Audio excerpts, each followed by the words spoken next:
Sebelum dipenuhi dengan bangunan tinggi, kenderaan dan berjuta-juta orang, Bandaraya New York kelihatan sangat berbeza dahulu. Dahulu ia dipenuhi dengan hutan, banyak sungai, anak sungai, paya dan haiwan. Pantai di sini juga cantik dan digunakan untuk menangkap ikan serta perjalanan. Di sinilah kaum Lenape tinggal selama beribu-ribu tahun sebelum kedatangan orang Eropah. Lenape ialah orang asli yang tinggal di kawasan yang kini dikenali sebagai Bandaraya New York dan kawasan berdekatan di New Jersey, Pennsylvania dan Delaware. Mereka memanggil tanah luas mereka sebagai Lenape Hocking.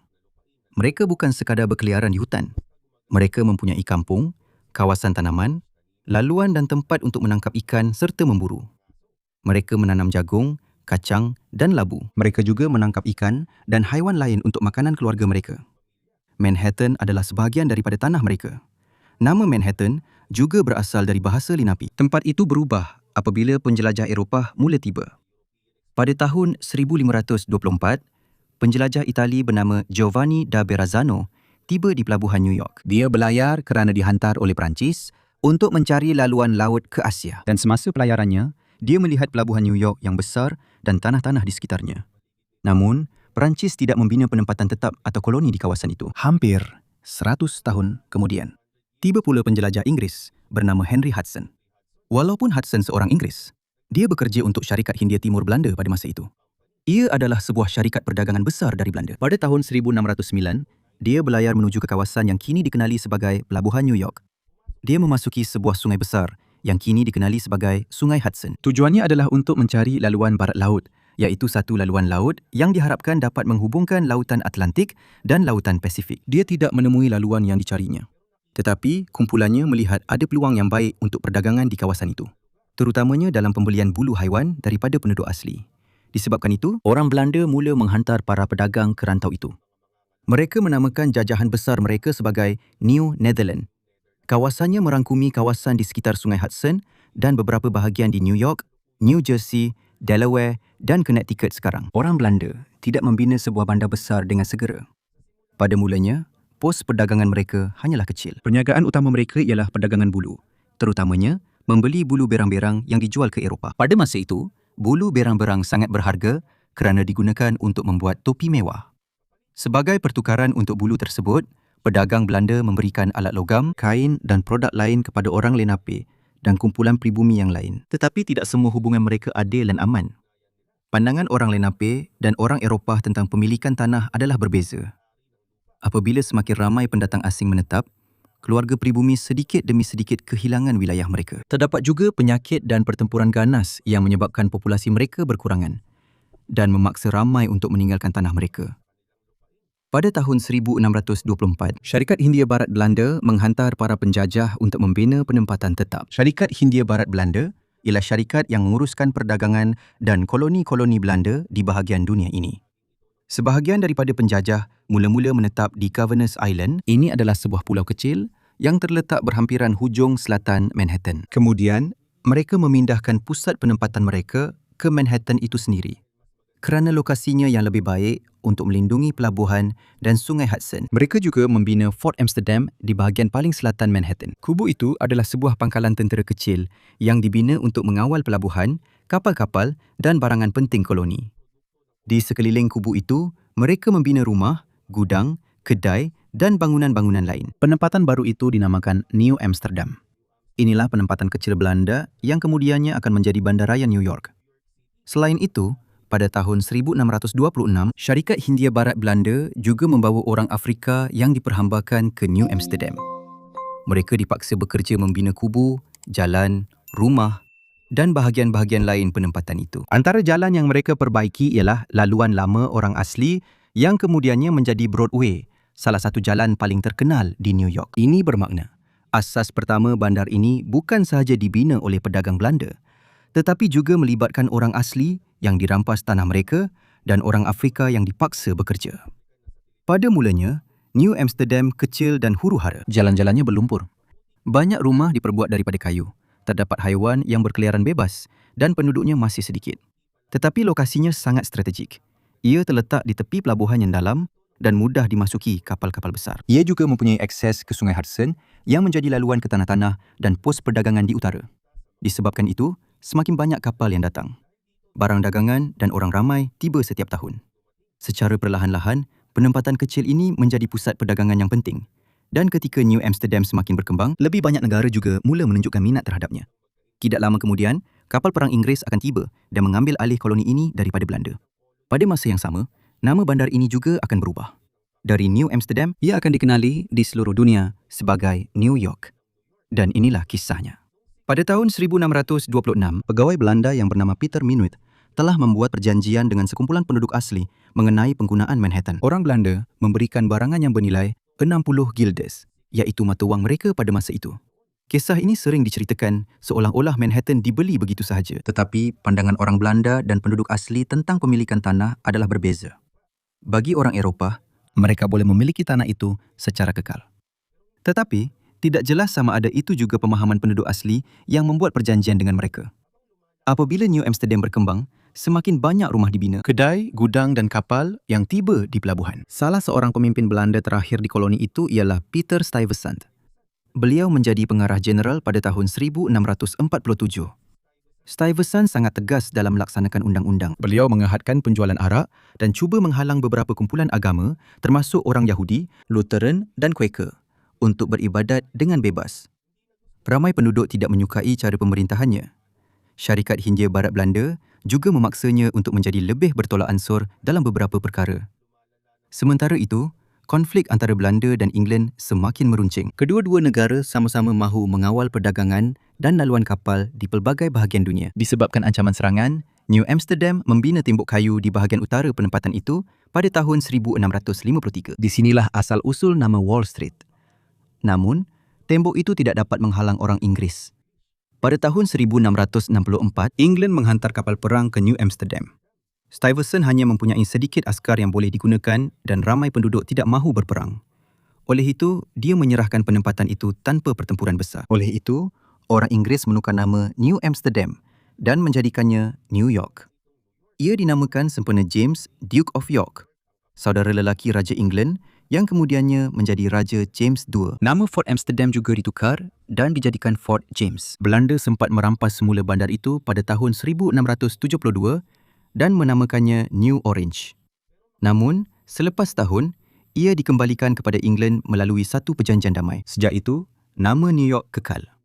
Walaupun pemerintahan bertukar, banyak kesan peninggalan koloni Belanda masih kekal. Beberapa undang-undang, perniagaan dan cara hidup diteruskan. Ramai juga keluarga Belanda yang kekal di bandar itu. Orang Inggeris juga meneruskan dan memperluaskan amalan perhambaan. Ramai orang Afrika yang diperhambakan secara paksa untuk bekerja sebagai pekerja binaan, kelasi, tukang, pembantu rumah dan pekerja di pelabuhan. Menjelang tahun 1740-an, dianggarkan hampir 1 daripada 5 penduduk New York adalah hamba. Ini menunjukkan bahawa sebahagian besar pertumbuhan bandar ini bergantung kepada kerja paksa orang Afrika. Undang-undang terhadap mereka juga sangat ketat, terutamanya di bawah pemerintahan Inggeris, walau bagaimanapun. Apabila pelabuhan berkembang dan semakin ramai imigran dari Eropah tiba, New York menjadi lebih kaya dan lebih penting. Tetapi menjelang abad ke-18, pertelingkahan antara Britain dan koloni-koloni yang di Amerika Utara mula menjadi semakin buruk. Kerajaan British mengenakan cukai-cukai baru untuk membantu membayar perbelanjaan mereka dalam peperangan. Salah satunya ialah Akta Setim pada tahun 1765. Di bawah undang-undang ini, cukai perlu dibayar ke atas bahan bercetak seperti dokumen undang-undang, surat khabar dan kertas-kertas lain. Ramai kolonis membantah. Sebabnya, mereka tidak mempunyai wakil di Parlimen British yang membuat undang-undang. Di sinilah slogan "Tiada percukaian tanpa perwakilan" menjadi terkenal. Sons of Liberty juga menjadi aktif di New York. Ini adalah kumpulan kolonis yang membantah cukai dan kawalan oleh Britain. Mereka mengadakan protes, boikot dan ugutan terhadap orang-orang yang melaksanakan Akta Setem. Pada Oktober 1765, wakil-wakil dari 9 koloni British berkumpul di New York. Ia dipanggil Kongres Akta Setem. Mereka mengeluarkan kenyataan yang menyatakan bahawa Parlimen British tidak sepatutnya mengenakan cukai ke atas penduduk koloni jika mereka tidak mempunyai wakil di sana. Pada masa itu, mereka belum lagi menuntut kemerdekaan sepenuhnya. Namun, mesyuarat itu membantu penduduk koloni yang berasingan untuk belajar bertindak sebagai satu kumpulan menentang Britain. Semasa pertelingkahan semakin memuncak, penduduk New York juga terbahagi. Ada patriot yang mahu berpisah dari Britain. Ada juga loyalis yang ingin kekal setia kepada Raja British. Pada tahun 1775, Perang Revolusi Amerika bermula. tentera kontinental iaitu tentera koloni pemberontak dipimpin oleh Jeneral George Washington. Washington tahu bahawa New York sangat penting. Ia mempunyai pelabuhan yang dalam, pelabuhan utama dan kawalan kelaluan menuju Sungai Hudson. Jika Britain berjaya mendapatkannya, Mereka boleh menggunakan bandar itu sebagai pangkalan tentera dan memutuskan hubungan antara koloni di utara dan selatan. jadi orang Amerika menyediakan pertahanan di Brooklyn dan pulau-pulau berdekatan. Tetapi pada Ogos 1776, satu pasukan British yang sangat besar tiba. Kedua-dua pihak bertembung dalam pertempuran Long Island yang juga dikenali sebagai pertempuran Brooklyn. Tentera British lebih ramai, lebih terlatih dan lebih teratur. Mereka berjaya menembusi sebahagian pertahanan orang Amerika dan menyerang dari sisi. Tentera George Washington mengalami kekalahan teruk, tetapi tenteranya tidak berjaya ditangkap sepenuhnya. Pada waktu malam, dia secara senyap memindahkan ribuan askar dari Brooklyn ke Manhattan menggunakan bot untuk menyelamatkan sebahagian besar tenteranya. Namun begitu, tentera kontinental tidak lagi mampu mempertahankan seluruh bandaraya New York. Mereka berundur secara beransur-ansur sementara kawalan bandar jatuh ke tangan British. Sejak itu, British menggunakan New York sebagai ibu pejabat ketenteraan utama mereka di Amerika Utara sepanjang hampir keseluruhan tempoh Revolusi Amerika. Walaupun begitu, selepas tentera George Washington dikalahkan, New York City kekal di bawah kawalan British sehingga tamat Revolusi Amerika. British menggunakan bandar ini sebagai pangkalan ketenteraan utama mereka. Dari sini mereka menghantar askar, kapal dan bekalan ke pelbagai tempat. Pada tahun 1783, perang berakhir melalui Perjanjian Paris. Britain mengiktiraf kemerdekaan Amerika Syarikat. Pada 25 November tahun yang sama, tentera British akhirnya meninggalkan bandaraya New York.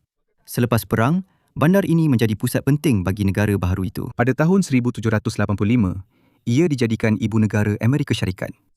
Di sini, para pemimpin pertama kerajaan nasional baharu berkumpul. Pada 30 April 1789, George Washington mengangkat sumpah sebagai Presiden pertama Amerika Syarikat di Federal Hall yang terletak di Wall Street. Di sini juga Kongres Amerika Syarikat yang pertama bersidang dan menyediakan Bill of Rights. Bill of Rights ialah 10 pindaan pertama dalam perlembagaan. Selepas itu, ia merangkumi hak-hak penting seperti kebebasan bersuara dan kebebasan beragama. New York tidak lama menjadi ibu negara. Kerajaan nasional dipindahkan ke Philadelphia pada tahun 1790. Tetapi walaupun ia bukan lagi ibu negara, bandar ini terus berkembang dalam perniagaan dan keuangan. Bank of New York telah diasaskan pada tahun 1784 dengan bantuan Alexander Hamilton, salah seorang bapa pengasas Amerika Syarikat. Pada tahun 1792, beberapa pedagang saham membuat perjanjian yang menjadi permulaan kepada bursa saham New York. Disebabkan ini, Wall Street secara perlahan-lahan menjadi pusat perbankan dan pelaburan. New York menjadi lebih makmur lagi apabila terusan Erie siap dibina pada tahun 1825. Terusan Erie ialah laluan air yang panjang yang menghubungkan Sungai Hudson dan Great Lakes. Disebabkan ini, produk dari dalam negara dapat dihantar ke New York City dengan lebih mudah. Dari pelabuhan bandar, barang-barang ini boleh dihantar ke Eropah dan tempat-tempat lain. Kos penghantaran produk menurun dan semakin banyak kapal menggunakan pelabuhan tersebut. Disebabkan ini, New York telah mengatasi Boston dan Philadelphia sebagai pelabuhan perdagangan terpenting di Amerika Syarikat. Seiring dengan pertumbuhan perniagaan, populasi juga bertambah dengan pesat. Pada tahun 1800, kira-kira 60,000 orang merupakan penduduk bandar itu. Menjelang pertengahan abad ke-19, jumlah mereka melebihi 500,000 juta. Ramai imigran dari Eropah datang untuk melarikan diri daripada kebuluran, kemiskinan, kekacauan politik dan penindasan agama. Antara mereka ialah ramai orang Ireland yang melarikan diri daripada kebuluran teruk di Ireland. Ramai juga orang Jerman dan Eropah lain yang mencari pekerjaan dan kehidupan baru. Pada tahun 1827, perhambaan secara sah juga telah dihapuskan sepenuhnya di negeri New York. Tetapi ini tidak bermakna diskriminasi terus hilang. Warga New York berkulit hitam terus mengalami rasisme. Peluang pekerjaan yang terhad dan hak yang tidak sama rata. Disebabkan pertambahan penduduk yang pesat, kawasan miskin di Manhattan dipenuhi dengan bangunan sewa bertingkat. Bangunan ini dibahagikan kepada kediaman kecil untuk banyak keluarga. Sewanya murah tetapi sempit, gelap dan selalunya tiada bekalan air, udara serta tandas yang baik. Disebabkan orang ramai tinggal berhimpit-himpit, penyakit mudah merebak. Pada tahun 1832, beribu-ribu penduduk meninggal dunia akibat kolera. Ia adalah penyakit serius yang biasanya merebak melalui air kotor, dan bandar ini juga menghadapi kebakaran besar. Pada 12 Disember 1835, api bermula di kawasan perniagaan Lower Manhattan. Disebabkan cuaca yang sangat sejuk, air di hos telah membeku dan menyukarkan kerja bomba. Hampir 700 bangunan musnah. Namun kawasan itu dengan cepat dibina semula menggunakan bangunan yang lebih besar dan lebih moden. Bukan sahaja penyakit dan kebakaran menjadi masalah bagi bandar yang semakin membesar. Di kawasan susah seperti Five Points, kemiskinan, kesesakan, jenayah dan pergaduhan geng sangat berleluasa.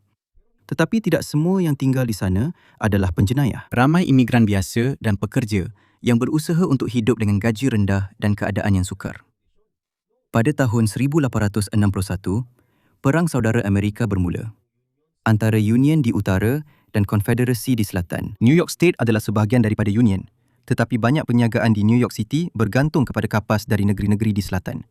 Jadi pendapat penduduk tentang perang itu berbelah bahagi. Kemurkaan semakin memuncak apabila pengambilan tentera secara paksa dilaksanakan. Seorang lelaki kaya boleh mengelak daripada kerahan tentera jika dia membayar $300 atau mencari lelaki lain untuk menggantikannya. Bagi para pekerja miskin, ini tidak adil. Pada Julai 1863, rusuhan kerahan tentera New York City tercetus. Ia bermula sebagai protes terhadap kerahan tentera, tetapi dengan cepat menjadi ganas. Bangunan dibakar dan dirompak, dan beberapa perusuh menyerang penduduk kulit hitam. Kekacauan itu berlangsung selama 4 hari dan ramai orang terkorban. Selepas Perang Saudara, perubahan pesat di New York terus berlaku. Central Park dibuka kepada orang ramai pada tahun 1858. Ia dijadikan kawasan yang luas dengan pokok-pokok, padang rumput, tasik dan laluan di mana orang boleh berehat. Penduduk dari kawasan yang sesak dan bising di bandar boleh datang ke sini. New York juga semakin kuat sebagai pusat seni dan hiburan. Jumlah teater di Broadway semakin bertambah. Carnegie Hall dibuka pada tahun 1891 dan menjadi tempat terkenal untuk konsert. Muzium Sejarah Alam Amerika diasaskan pada tahun 1869. Muzium Seni Metropolitan pula dibuka pada tahun 1870 dan Perpustakaan Awam New York pada tahun 1895. Pada masa yang sama, bilangan akhbar juga bertambah dan juga penerbit. Oleh itu, New York menjadi salah satu pusat media terpenting di Amerika Syarikat. Bandar ini juga memerlukan cara yang lebih baik untuk menghubungkan kawasan-kawasan yang berjauhan. Pada tahun 1883, Jambatan Brooklyn dibuka. Ia menghubungkan Manhattan dan Brooklyn di atas East River. Pada masa itu, ia merupakan salah satu jambatan gantung terbesar dan paling mengagumkan di dunia.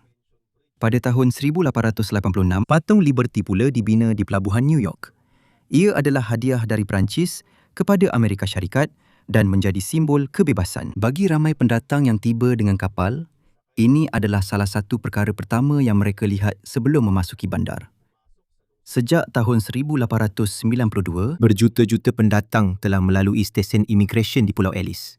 Di sana, dokumen dan kesihatan mereka diperiksa sebelum mereka dibenarkan masuk ke Amerika Syarikat. Ramai antara mereka menetap di New York. Mereka membuka perniagaan, bekerja di kilang-kilang. Mereka membina keluarga dan membawa makanan, bahasa serta budaya sendiri. Namun, apabila jumlah penduduk semakin bertambah, kuda, kereta kuda dan kereta api di atas jalan tidak lagi mencukupi. Oleh itu, pada tahun 1904, laluan kereta api bawah tanah pertama di New York City telah dibuka. Ia menghubungkan Lower Manhattan dan Harlem serta kemudiannya diperluaskan ke bahagian lain bandar. Disebabkan oleh kereta api bawah tanah, pekerja dan lebih ramai orang dapat bergerak dengan lebih pantas. Mereka yang tinggal jauh dari tempat kerja mereka, dalam masa lebih daripada 100 tahun sahaja, New York telah berubah daripada sebuah bandar pelabuhan kecil menjadi sebuah pusat perniagaan, imigrasi, budaya dan pengangkutan. Tetapi perubahan ini belum berakhir. Pada masa akan datang, bangunan-bangunan akan mula menculang dan terbentuklah garis langit yang terkenal di seluruh dunia. Apabila memasuki abad ke-20, rupa New York berubah dengan cepat. Williamsburg dibuka. Jambatan Williamsburg pada tahun 1903 dan Jambatan Manhattan pada tahun 1909. Jambatan-jambatan ini memudahkan perjalanan antara Manhattan dan Brooklyn. Pada masa yang sama, para usahawan dan arkitek mula bersaing membina bangunan tinggi. Salah satu yang pertama menjadi terkenal ialah bangunan Woolworth yang siap pada tahun 1913. Ini diikuti oleh bangunan Chrysler pada tahun 1930 dan bangunan Empire State pada tahun 1931. Dalam masa sedikit lebih daripada setahun sahaja, bangunan Empire State berjaya dibina. Apabila siap, ia menjadi bangunan tertinggi di dunia. Ia menunjukkan kekuatan, kekayaan dan keyakinan New York terhadap dirinya sendiri. Tetapi bukan hanya bangunan tinggi yang membuat bandar ini terkenal. Pada tahun 1920-an, New York juga menjadi pusat jazz, tarian, teater dan kehidupan malam. Ini adalah zaman larangan di mana kerajaan persekutuan melarang pembuatan dan penjualan arak. Walaupun ada undang-undang, banyak bar rahsia yang dipanggil speakeasy telah dibuka. Di sini arak dijual secara rahsia sambil ada muzik, tarian dan pelbagai hiburan. Harlem Renaissance juga sangat berpengaruh. Ia adalah satu zaman di mana ramai pemuzik dan penulis kulit hitam menjadi terkenal di Harlem, artis dan intelektual. Mereka banyak menyumbang kepada jazz, kesusasteraan dan budaya Amerika Syarikat. Tetapi zaman kegembiraan ini tiba-tiba berakhir pada tahun 1929. Pasaran saham di Wall Street jatuh. Ini diikuti oleh kemelesetan besar, satu krisis ekonomi yang sangat teruk yang memberi kesan kepada seluruh Amerika Syarikat. Banyak bank dan perniagaan terpaksa ditutup. Ramai penduduk kehilangan pekerjaan dan ramai juga yang tidak mampu membayar tempat tinggal mereka. Ada keluarga-keluarga yang membina rumah sementara di tanah kosong dan taman-taman. Tempat-tempat ini dipanggil Hooverville. Nama ini diambil daripada Presiden Herbert Hoover yang dipersalahkan oleh ramai orang kerana tindak balas yang perlahan terhadap krisis tersebut. Di bawah kepimpinan Datuk Bandar Fiorello LaGuardia dan Kerajaan Persekutuan Presiden Franklin Roosevelt, mereka melancarkan projek-projek besar untuk menyediakan pekerjaan. Sekolah, jambatan, jalan raya, lapangan terbang, taman, kolam renang dan perumahan awam telah dibina dan dibaik pulih. Projek-projek ini membantu dalam pemulihan semula bandar. Apabila Perang Dunia Kedua bermula pada tahun 1939, kilang dan pelabuhan New York menjadi sangat penting. Para pekerja menghasilkan kapal, senjata, pakaian dan bekalan lain untuk pasukan bersekutu. Apabila Amerika Syarikat menyertai peperangan pada Nampa tahun 1941, ramai askar berangkat dari pelabuhan New York ke Eropah. Bandar ini juga bersiap sedia menghadapi kemungkinan serangan. Beribu-ribu penduduk dilatih sebagai sukarelawan kecemasan dan pertahanan awam. Selepas perang, banyak bandar besar di Eropah dan Asia musnah. Tetapi bangunan dan perniagaan di New York tidak terjejas oleh peperangan. Oleh itu, ia menjadi semakin kuat sebagai pusat kewangan, media, seni dan perdagangan antarabangsa. Di sini juga dibina Ibu Pejabat Tetap Pertubuhan Bangsa-Bangsa Bersatu. Pertubuhan Bangsa-Bangsa Bersatu ialah sebuah organisasi antarabangsa yang ditubuhkan selepas Perang Dunia Kedua untuk membantu negara-negara berbincang, bekerjasama dan mengelakkan berlakunya satu lagi peperangan besar. Ibu pejabat mereka di Manhattan siap dan mula digunakan pada tahun 1952. Oleh itu, New York juga menjadi pusat penting diplomasi antarabangsa. Namun, apabila tiba tahun 1970-an, bandar ini sekali lagi berdepan dengan masalah yang serius. Banyak kilang telah ditutup atau berpindah ke tempat lain. Peluang pekerjaan berkurangan dan ramai penduduk berpindah ke kawasan pinggir bandar. Pada masa yang sama, kadar jenayah meningkat dan keadaan banyak bangunan serta kejiranan semakin teruk. Hutang kerajaan bandar juga meningkat dengan mendadak. Pada tahun 1975, New York City hampir kehabisan wang untuk membayar bil-bilnya. Beberapa perkhidmatan terpaksa dikurangkan dan bantuan terpaksa diminta daripada kerajaan negeri dan kerajaan persekutuan. Di tengah-tengah krisis, latar langit bandar terus berubah. Menara berkembar World Trade Center yang asal telah siap dibina pada awal 1970-an dan kompleks itu secara rasmi dibuka pada tahun 1973. Kedua-dua menara itu menjadi simbol perniagaan dan perdagangan antarabangsa di New York. Dalam dekad-dekad berikutnya, ekonomi perlahan-lahan bertambah baik dan kadar jenayah menurun. Banyak kawasan kejiranan lama dibaik pulih dan perniagaan serta pelancong semakin bertambah. Namun, pada 11 September 2001, pengganas telah menyerang Amerika Syarikat. 2 pesawat yang dirampas telah diempaskan ke menara berkembar. Bangunan-bangunan itu runtuh dan beribu-ribu orang terkorban di New York, Washington dan Pennsylvania. Serangan itu telah meninggalkan luka yang mendalam kepada bandar tersebut. Namun kawasan pusat dagangan dunia dibina semula. Kini terdapat tugu peringatan untuk mangsa-mangsa dan One World Trade Center yang menjadi sebahagian daripada kebangkitan semula Lower Manhattan. New York yang kita lihat hari ini tidak terbentuk dalam satu masa sahaja. Ia bermula sebagai tanah milik orang Lenape. Kemudian, ia menjadi penempatan perdagangan kecil Belanda. Selepas itu, ia menjadi koloni British. Pelabuhan untuk para imigran, pusat revolusi, perniagaan, budaya dan urusan antarabangsa.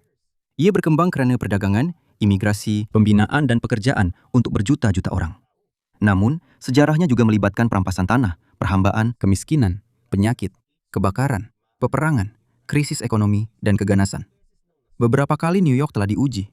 Namun, setiap kali menghadapi masalah besar, ia mampu berubah dan bangkit semula. Dan itulah sebabnya mengapa penempatan kecil di hujung Manhattan dahulu telah menjadi salah satu bandar paling terkenal dan paling penting di seluruh dunia.